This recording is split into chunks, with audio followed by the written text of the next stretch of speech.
Cockroach जनता party हा आगळा वेगळा राजकीय पक्ष गेल्या 72 तासांपासून सोशल मीडियावर प्रचंड ट्रेंड होत आहे. ऐकायला हे एखाद्या विनोदासारखं किंवा मीम सारखं वाटू शकतं, मात्र इंटरनेटवर हा पक्ष वेगाने व्हायरल होत आहे. अवघ्या 3 दिवसात या विनोदी आणि उपरोधिक राजकीय मंचाशी देशभरातील लाखो तरुण जोडले गेले आहेत. इंस्टाग्रामवर या पेजचे 43 लाखांहून अधिक फॉलोअर्स झाले आहेत. या संपूर्ण व्हायरल लाटेच्या केंद्रस्थानी आहे 30 वर्षीय अभिजित दिपके. स्वतःला बेरोजगार आणि आळशी तरुणांचा आवाज म्हणवणाऱ्या या पक्षाची कल्पना अभिजित याच्या डोक्यात कशी आली हे या व्हिडिओच्या माध्यमातून जाणून घेऊया. अर्थात एक गोष्ट समजून घ्यायला हवी की हा काही खराखुरा राजकीय पक्ष नाही. इंटरनेट आणि सोशल मीडियावर सुरू झालेला व्यंगात्मक राजकीय मंच आहे.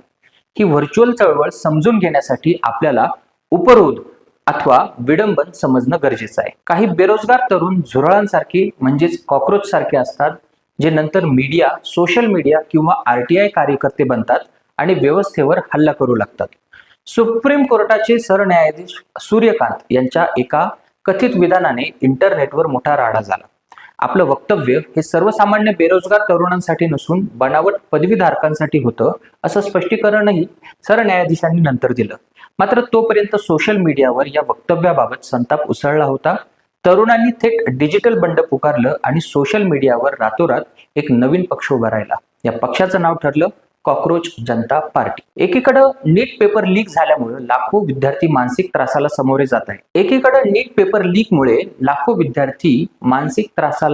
जात आहे. तर दुसरीकडे बेरोजगारीमुळे त्रस्त तरुणांच्या भावनाही तीव्र होत आहेत. अभिजित दिपके या तरुणाने हीच भावना ओळखली. 16 मे रोजी त्याने X या प्लॅटफॉर्मवर पक्षाची घोषणा केली.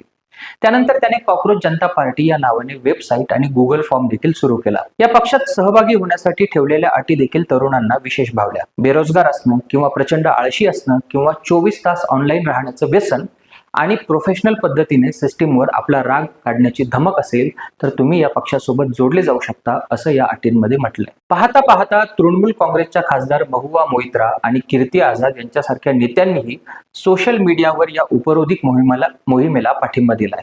मात्र केवळ एक विनोद म्हणून सुरू झालेल्या या ऑनलाईन मोहिमेमुळे आता पेपर लीक, बेरोजगारी आणि तरुणांच्या मानसिक तणावावर मोठी राजकीय चर्चा सुरू झाली. कोण आहे अभिजित दिपके?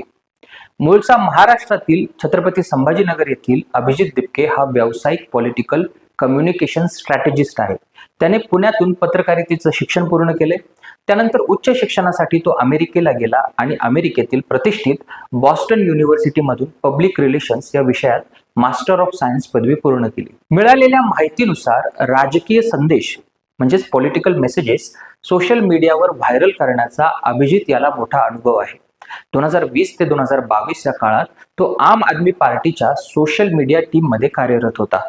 2020च्या दिल्ली विधानसभा निवडणुकांदरम्यान आपच्या समर्थनार्थ व्हायरल झालेल्या अनेक मीम्स मागे अभिजित याची रणनीती असल्याचं मानलं जाते.